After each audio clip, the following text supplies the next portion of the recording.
Hi guys, Spinosaurus Reviews here, and today I'm going to do a review of the Wild Safari line, Safari Ltd Ceratosaurus from 2012. And as Safari models go, we'll start off with, the head sculpt. So the head sculpt on this guy is pretty stellar for the sort of scale that they're working in on this thing. It's got one of the smaller heads of the carnivores, so the detail on it is amazing. Obviously, you've got the three crests of Ceratosaurus. You've got the nasal crest and the two eyebrow crests, which are done in a separate colour, which is nice. Obviously, there's a little bit of pain bleeding, as there usually is on the teeth of these carnivores. Mine's got a little bit of a gap tooth. But yeah, not the best teeth paint job, sorry. Not the best on that. Now the jaw looks like it should be articulated because it's got a slit right in here, and you can actually see underneath there where it's been attached. So it looks like it should move up and down, but it doesn't. It doesn't open, it doesn't close or anything like that. Moving down the model, quite a few of the theropods have these osteoderms that go down these sides of the animals, which is a nice little detail other than just normal scales, but you know, it gets a bit boring after a while, and so does this colour that they've used. They've used like a motley olive brown, which is seen on the Carnotaurus, the Carcharodontosaurus, and actually a few other models in the Wild Safari line. And it's just getting a bit repetitive, but it works well for these theropods. You know, and the only other dash of colour is really on the throat of this guy, which makes me think they've based this off a male that would show off throat colours. Very similar to what some lizards and birds do today. But yeah, the stance of this one's very good, and it actually scales quite nicely with the 2019 Allosaurus.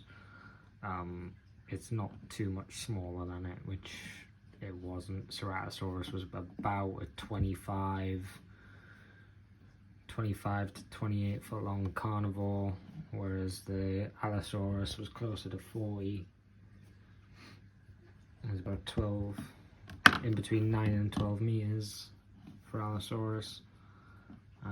But to be honest, the 12-meter Allosaurs are mainly Saurophagonax, which is the same family basically.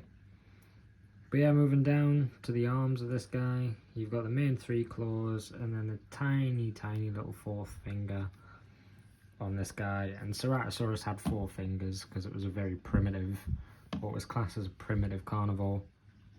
So all your primitive carnivores like Dilophosaurus, Monolophosaurus, Cryolophosaurus, Ceratosaurus, they all had head crests of a sort, and they were always classed as a sort of very primitive theropod to have head crests.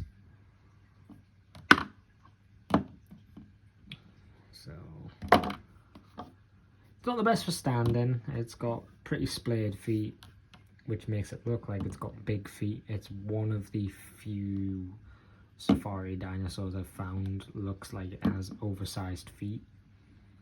But because of its stance, they've had to splay the toes out a bit more than they would normally. And I think the feet are a little oversized, just so that the center of gravity allows this thing to stand and doesn't just topple over. Though it will if it's hit.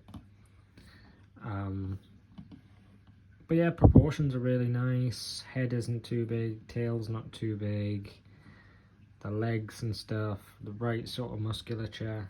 Just the feet are a little bit too large, or feel like it. They might be in proportion, but they just feel a bit too large.